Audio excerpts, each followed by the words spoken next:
શું તમે મરચાંનું શાક ખાધું છે?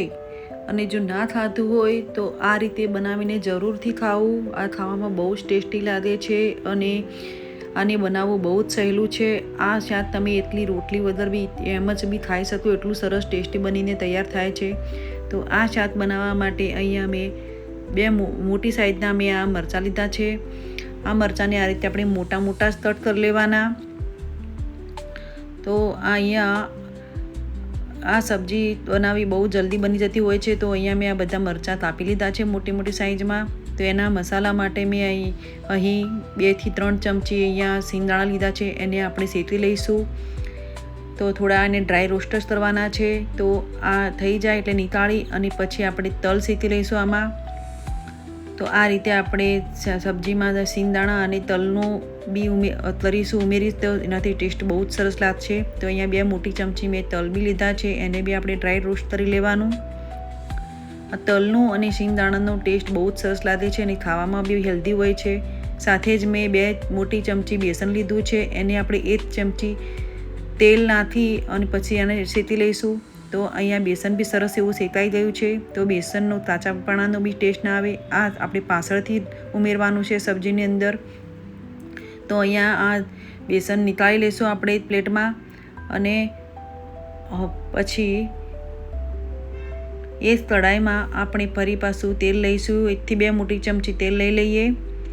શાક બનાવવા માટે અહીંયા આપણે સિંગ તેલનો ઉપયોગ કર્યો છે. તો 1 થી 2 ચમચ મેં અહીંયા તેલ લઈ લીધું છે.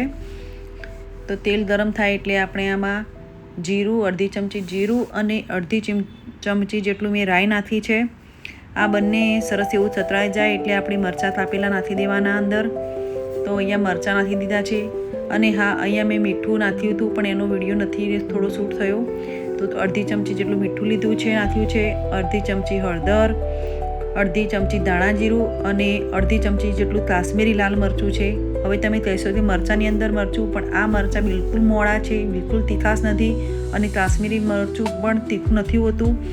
તો એ એટલા માટે મેં નાખ્યું છે. હવે આ શાક આપણે થોડું સરસ સોફ્ટ થઈ ગયું છે. તો એની અંદર આપણે જે બેસન શેકેલું હતું એ અને જે સિંગદાણા અને તલ એને મેં મિક્સરમાં ક્રશ કરી લીધા છે. એટલે તેનો કચરો પાવડર બનાવી દીધો છે. એ નાખી અને એને સારી રીતે મિક્સ કરી લઈએ. તો આ બધાનો ટેસ્ટ સરસ લાગતો હોય છે. અહીંયા મેં જો મીઠો ટેસ્ટ તમને ગમતો હોય તો મેં અહીંયા 1 ચમચી જેટલું ખાંડનું જે બુરું આવે છે એ અંદર નાખ્યું છે. એનાથી સરસ એવી મીઠાશ આવી જશે.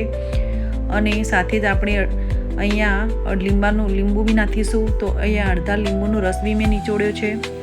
તો આ શાક બહુ જ મસ્ત બનીને તૈયાર થાય છે. જો આ રીતે તમે આ શાક બનાવશો તો તમે આ ડેલી આ જ બનાવીને ખાશો. એટલું સરસ ટેસ્ટી શાક બનીને અહીંયા તૈયાર થાય છે. અને કોઈ બી ભરવાની ઝંઝટ વગર જ આ શાક તરત જ જલ્દી રેડી થઈ જતું હોય છે. તો જો જલ્દીમાં હોય અને આ રીતે ભરવાની ઝંઝટ વગર શાક બનાવીને ખાવું તો આ રીતે જરૂરથી બનાવવું. તો ભરવાની ઝંઝટ વગર આ શાક બનીને એકદમ તૈયાર છે. આમાં તેલ બી બહુ નથી જોઈતું અને એકદમ ખાવામાં બી એકદમ મસ્ત લાગતું હોય છે. તો એકવાર જરૂરથી બનાવવું. તો જો આ મારો વિડીયો ગમ્યો હોય, રેસીપી ગમી હોય તો મારા વિડીયોને please like, share and subscribe.